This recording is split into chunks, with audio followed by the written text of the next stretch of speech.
संक्षिप्त योग विशिष्ट मुमुक्षु व्यवहार प्रकरण। श्री वशिष्ठ जी द्वारा ब्रह्मा जी के और अपने जन्म का वर्णन, ज्ञान प्राप्ति का विस्तार, श्री राम जी के वैराग्य की प्रशंसा, वक्ता और प्रश्नकर्ता के लक्षण आदि का विशेष रूप से वर्णन। श्री वशिष्ठ जी कहते हैं, श्री राम जो सर्वत्र नित्य समता रूप से स्थित सच्चिदानंद में ब्रह्म तत्व है, उससे संबंध रखने वाली सत्ता को नीति कहते हैं। वही नियंता की नियंत्रण शक्ति है तथा नियंत्रण में रहने वाले पदार्थों में जो नियंत्रित होने की योग्यता है वह भी सत्ता ही है। अब मैं उस सार गर्भित संहिता का वर्णन करूंगा जो इस लोक तथा परलोक की सिद्धि के लिए परम पुरुषार्थ रूप फल प्रदान करने वाली और मोक्ष के उपायभूत साधनों से संपन्न है। उसे तुम सावधान होकर श्रवण करो। प्राचीन काल की बात है। सृष्टि के आदि में परमेष्ठी ब्रह्मा ने इस मोक्ष कथा का वर्णन किया था। ये संपूर्ण दुखों का विनाश करने वाली है और बुद्धि को परम शांति प्रदान करती है। सारे विवेकशील पुरुषों के साथ इस मोक्ष कथा को सुनकर के तुम उस दुख रहित सच्चिदानंद में परम पद को प्राप्त कर लोगे, जहां पहुंच जाने पर पुनः विनाश का भय नहीं रह जाता। श्री राम ने पूछा, ब्राह्मण, पूर्व काल में ब्रह्मा जी ने किस लिए इस कथा का वर्णन किया था और आपको इसकी प्राप्ति कैसे हुई? प्रभु, ये वृत्तांत मुझे बताइए। तो श्री वशिष्ठ जी ने कहा, श्री राम पर ब्रह्म परमात्मा सर्वव्यापक, सबका आश्रय स्थान, नित्य चेतन, अविनाशी, समस्त प्राणियों में प्रकाश रूप से वर्तमान और अनंत विलासों का एकमात्र अधिष्ठान है। प्रकृति की साम्य अवस्था तथा विषम अवस्था में भी वह निर्विकार रूप से स्थित रहता है। उसी परमात्मा से विष्णु का प्राकट्य हुआ। ठीक उसी तरह जैसे प्रवाहनशील जल से परिपूर्ण सागर से तरंग उत्पन्न होती है, उस विष्णु के हृदय कमल से ब्रह्मा प्रकट हुए, जो वेद तथा वेदार्थ के तत्वज्ञ हैं। उन्होंने देवताओं और मुनियों के समुदायों से संयुक्त होकर के अनेक विध विकल्पों की सृष्टि करने वाले मन की भांति विभिन्न प्रकार की सृष्टि रचना की। जम्बू द्वीप के इस भाग में, जो भारतवर्ष नाम से प्रसिद्ध है, ब्रह्मा जी द्वारा रचित सारा प्राणी समुदाय आदि व्याधि से संयुक्त, लाभ हानि से पीड़ित और जन्म मरणशील था। प्राणियों की इस सृष्टि में सारे जन समुदाय को नाना प्रकार के व्यसन जन्य कष्टों से पीड़ित देख करके लोक श्रेष्ठा भगवान ब्रह्मा का हृदय उसी प्रकार दयार्द हो गया जैसे पुत्र को दुखी देख करके पिता को दया आ जाती है। फिर तो वे उनके कल्याण के लिए क्षण भर एकाग्रचित्त होकर यूं विचार करने लगे कि इन हताश तथा अल्पायु जीवों के दुख का अंत किस प्रकार होगा। ऐसा विचार करके समर्थशाली स्वयं भगवान ब्रह्मा ने उनके कष्ट अपहरण के लिए तप, धर्म, दान, सत्य और तीर्थ सेवन आदि साधनों का निर्माण किया।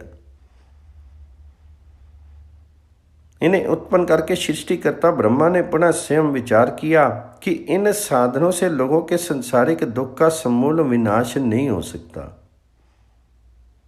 बल्कि परम निर्वाण रूप मोक्ष ही परम सुख है, जिसकी प्राप्ति हो जाने पर जीव जन्म मृत्यु के चक्कर से छूट जाता है। उस मोक्ष की प्राप्ति ज्ञान से ही होती है। इसलिए जीव के लिए संसार सागर से पार होने का एकमात्र उपाय ज्ञान ही है। तप, दान और तीर्थ सेवन आदि भय भाव तरण के लिए सीधे उपाय नहीं किए गए हैं। अतः मैं इस हताश जन समुदाय के दुख की निवृत्ति के लिए संसार से उद्धार पाने का एक नूतन उपाय शीघ्र ही प्रकट करूंगा। यों विचार करके कमल पर विराजमान भगवान ब्रह्मा ने अपने मानसिक संकल्प द्वारा तुम्हारे सामने बैठे हुए मुझको उत्पन्न किया। निष्पाप श्री राम, जैसे एक तरंग से शीघ्र ही दूसरी तरंग प्रकट हो जाती है, उसी प्रकार मैं भी अनिर्वचनीय माया से उत्पन्न हुआ और फिर तुरंत ही अपने उस पितृदेव के समीप जा पहुंचा, जिनके हाथ में कमंडलों और रुद्राक्ष को माला शोभा पा रही थी। मैंने नम्रतापूर्वक उनको प्रणाम किया। उस समय मैं भी कमंडलों और रुद्राक्ष की माला से संयुक्त था। तब बेटा यहाँ आओ, मुझसे यूं कह करके उन्होंने अपने आसनभूत कमल के ऊपरी पत्ते पर श्वेत बादल पर बैठे हुए चंद्रमा की भांति मुझे अपने हाथ से पकड़ करके बैठा दिया। फिर मृगचरम ही जिसका परिधान था, ऐसे मुझसे मृगचरमधारी मेरे पितृदेव ब्रह्मा जी ने कहा, बेटा जैसे चंद्रमा में कलंक प्रविष्ट होता है, उसी प्रकार वानर के समान चंचल ज्ञान 2 घड़ी के लिए तुम्हारे चित्त में प्रवेश करे। यो पिता द्वारा अभिशप्त हुआ, मैं उनके संकल्प के अनंतर अपने संपूर्ण शुद्ध स्वरूप को भूल गया। फिर तो मेरी बुद्धि तत्व ज्ञान से रहित होगी और मैं दुख शोक से संतप्त होके दीनता को प्राप्त हो गया। उस समय मैं, हाय बड़े कष्ट की बात हुई, ये संसार नामक दोष मुझे कहाँ से प्राप्त हो गया। यूं हृदय में विचार करके चुपचाप बैठा रहता था। मेरी ये दशा देख करके मेरे पिताजी ने मुझसे कहा, बेटा तुम क्यों दुखी हो रहे हो?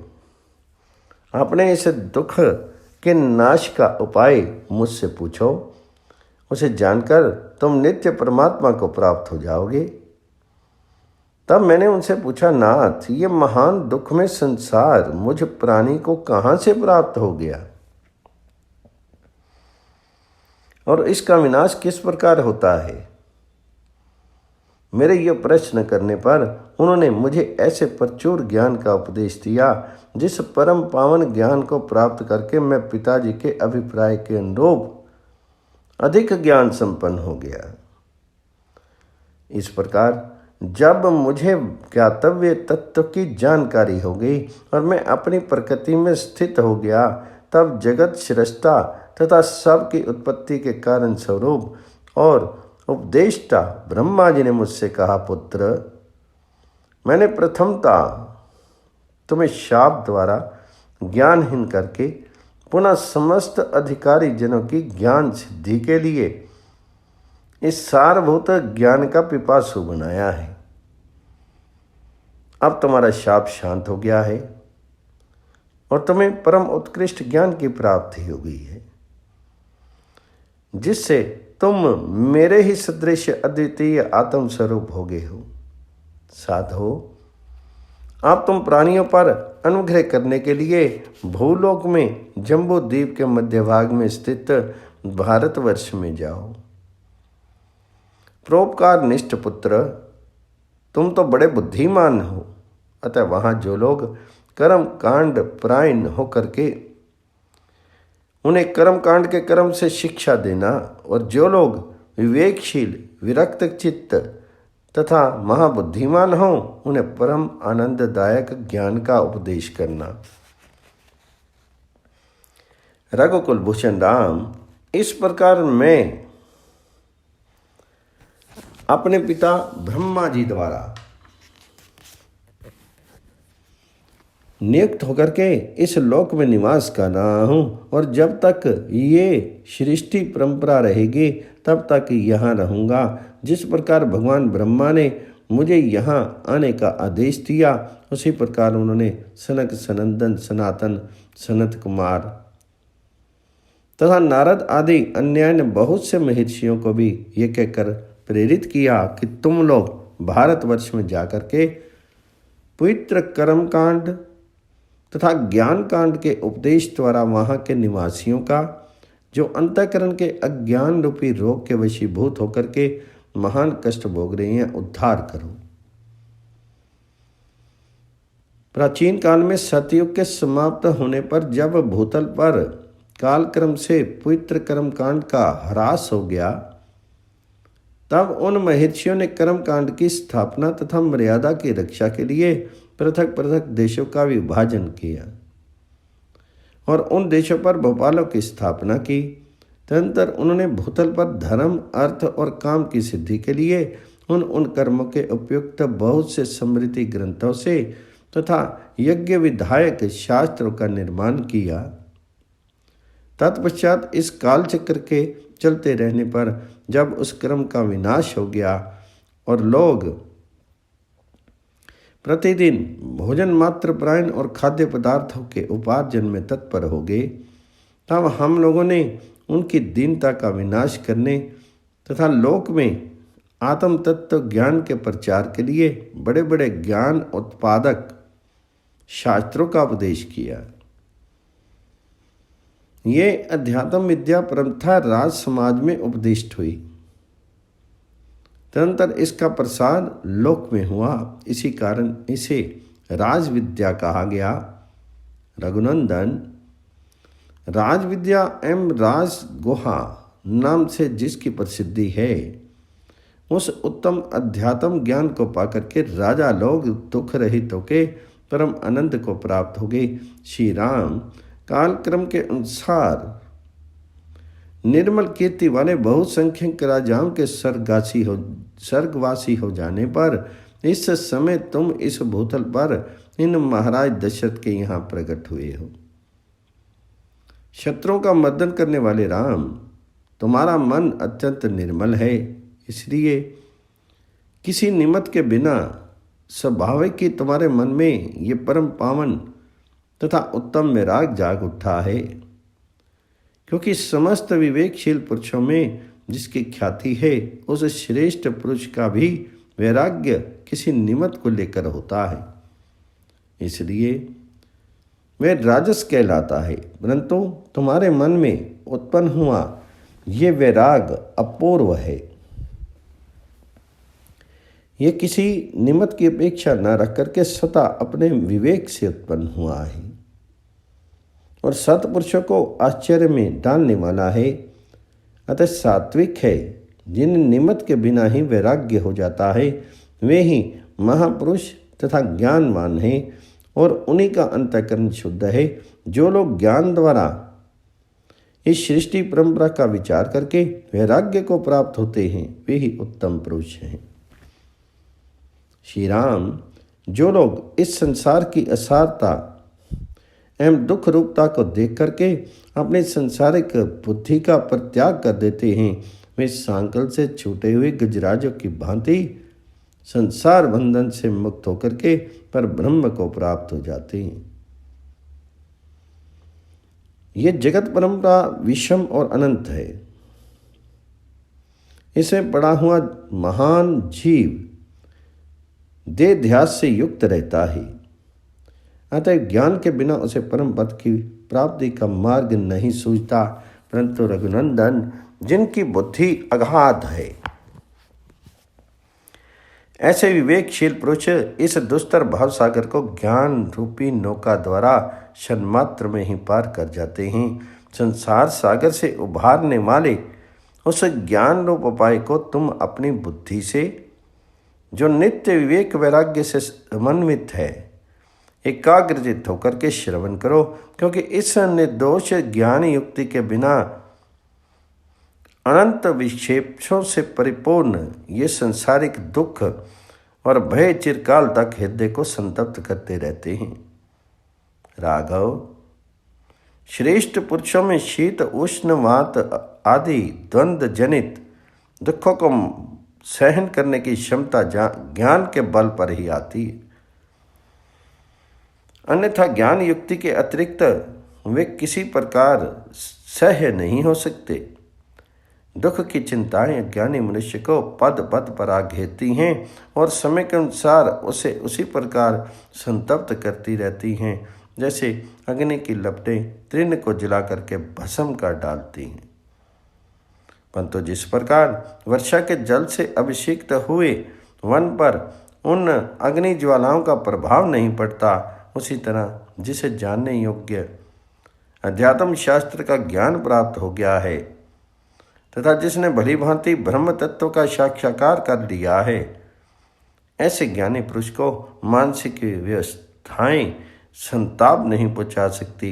इस संसार रूपी मरुस्थल में बहने वाली वायु शारीरिक और मानसिक कष्ट रूपी आवर्तों से परिपूर्ण है। यह शुद्ध होकर भी तत्वज्ञानी को वैसे ही पीड़ित नहीं कर सकती जैसे प्रचंड आंधी कल्प वृक्ष का कुछ नहीं बिगाड़ सकती।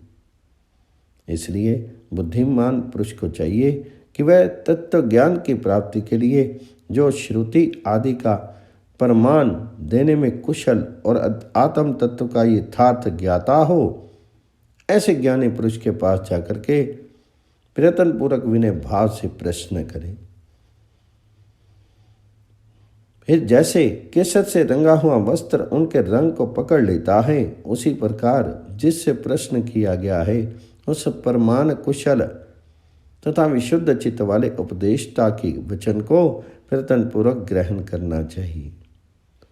किंतु वाग्विताओं में श्रेष्ठराम जो तत्व का ज्ञाता नहीं है, अतएव जिसके वचन अग्राह हैं, ऐसे पुरुष से जो तत्व विषयक प्रश्न करता है उससे बढ़कर मूर्ख दूसरा कोई नहीं है। इसी प्रकार जिससे पूछा गया है उस परमान कुशल एवं तत्व ज्ञानी वक्ता के उपदेश का जो पुरुष यत्न पूर्वक अनुसरण नहीं करता, उससे बढ़कर दूसरा कोई नर अधम नहीं है। अतः वक्ता के व्यवहार आदि कार्यों से उसकी अज्ञता तथा तत्वज्ञता का पहले निर्णय करके जो पुरुष उससे प्रश्न करता है वह प्रश्नकर्ता उत्कृष्ट बुद्धि वाला माना जाता है। परंतु जो मूर्ख जिज्ञासु उत्तम वक्ता का निर्णय किए बिना ही उससे प्रश्न करता है वह अधम कहलाता है और उसे तत्व ज्ञान महान अर्थ की प्राप्ति भी नहीं होती। ज्ञानी को भी चाहिए कि पूर्व पर का विवेचन करके उसका निश्चय करने में जिसकी बुद्धि समर्थ हो और जो निंदनीय ना हो, ऐसे पुरुष को उसके पूछे हुए तत्व का उपदेश दे। परंतु जो आहार, निद्रा, भय, स्त्री संग आदि पशु धर्म से संयुक्त है, ऐसे अधम को तत्व का उपदेश मत दे, क्योंकि प्रश्नकर्ता की श्रुति आदि प्रमाणों द्वारा निर्णीत पदार्थ के ग्रहण की योग्यता का विचार किए बिना ही जो वक्ता उसे उपदेश देता है उस पुरुष को ज्ञानी जन इस लोक में महान मूर्ख बतलाते हैं। रघुनंदन, तुम प्रशंसनीय गुणों से युक्त अत्यंत श्रेष्ठ प्रश्न करता हो और मैं उपदेश देना जानता हूँ, अतः हम दोनों का यह समागम उचित ही है। शब्दार्थ के ज्ञाता राम, जन समाज में तुम महापुरुष माने जाते हो। तुम में राग का लेश मात्र भी नहीं है। तुम तत्व के ज्ञाता हो, इसलिए तुम्हारे प्रति किया हुआ उपदेश तुम्हारे अंतर हृदय में चिपक जाता है, ठीक उसी तरह जैसे घोला हुआ रंग वस्त्र में लग जाता है। तुम्हारी तीक्ष्ण बुद्धि उक्त पदार्थ के ग्रहण करने में निपुण और परमार्थ का विवेचन करने वाली है। वह परमार्थ विषय में उसी प्रकार प्रवेश करती है जैसे सूर्य की किरणें जल के भीतर घुस जाती हैं। इसलिए मैं जिस पदार्थ का उपदेश करूं उसे तुम ये तत्व वस्तु है यूँ निश्चय करके यत्नपूर्वक अपने हृदय में पूर्णता धारण कर लो। मनुष्य को चाहिए कि वह विवेकहीन, अज्ञानी और दुर्जनों से प्रेम करने वाले मनुष्य का दूर से ही त्याग करके साधु महात्माओं की सेवा करे, क्योंकि सदा सज्जनों के संपर्क में रहने से विवेक की उत्पत्ति होती है। ये विवेक एक वृक्ष के समान है और भोग तथा मोक्ष उसके फल कहे गए हैं। उस मोक्ष के द्वार पर निवास करने वाले 4 द्वारपाल बतलाए जाते हैं, जिनके नाम हैं साम्य, विचार, संतोष और साधु संगम। मनुष्य को इन चारों का ही प्रयत्नपूर्वक सेवन करना चाहिए, क्योंकि इनका भली भांति सेवन होने पर ये मोक्ष रूपी राजमहल के द्वार को खोल देते हैं। यदि चारों का सेवन ना हो सके तो 3 का या 2 का सेवन अवश्य करना चाहिए। 2 का भी सेवन ना हो सके तो सभी उपायों द्वारा प्राणों की बाजी लगाकर भी 1 का आश्रय तो अवश्य ही ग्रहण करना चाहिए, क्योंकि जब एक वश में आ जाता है तब शेष तीनों भी अधीन हो जाते हैं। व्यक्ति पुरुष तप, ज्ञान और शास्त्र के श्रवण मनन आदि का उत्तम पात्र होता है। जैसे तेजस्वियों में सूर्य सर्वश्रेष्ठ है, उसी प्रकार वह लोगों में आभूषण के समान आदरणीय होता है। जैसे शीत की अधिकता के कारण जल जम करके पत्थर के सदृश हो जाता है, उसी प्रकार अविवेकियों की बुद्धि मंदता, घनता को प्राप्त होकर के अत्यंत जड़ हो जाती है। रघुकुल भूषण राम, तुम्हारा अंतःकरण तो सूर्य उदय होने पर खिले हुए कमल की भांति सौजन्य आदि गुण एवं शास्त्रार्थ की दृष्टियों से विकसित हो क्या है। मनुष्य को उचित है कि वे पहले आवागमन के चक्कर से छूटने के लिए शास्त्र अभ्यास और सत्संगति पूर्वक तपस्या एवं इंद्रिय निग्रह द्वारा अपनी बुद्धि का भी संवर्धन करे। ये संसार विश्व वृक्ष के समान है। ये विपत्तियों का एकमात्र स्थान है जो अज्ञानी मनुष्य को सदा मोहित करता रहता है। इसलिए यत्न द्वारा अज्ञान का विनाश कर डालना ही उचित है।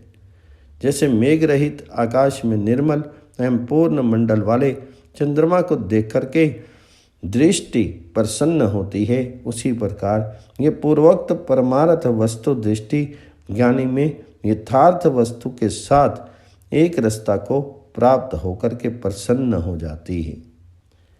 जिनकी बुद्धि पूर्वापर के विचार से सूक्ष्मतम अर्थ को ग्रहण करने में निपुण और चतुरता से शोभित होकर के पूर्ण विकसित हो गई है, वही पुमान अर्थात पुरुष कहा जाता है।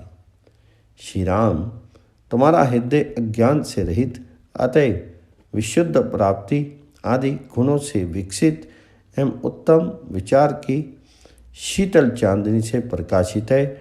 उस हृदय से युक्त होकर के तुम उसी प्रकार सुशोभित हो रही हो जैसे निर्मल चंद्रमा से आकाश की शोभा होती है। सर्ग 10, 11, 12।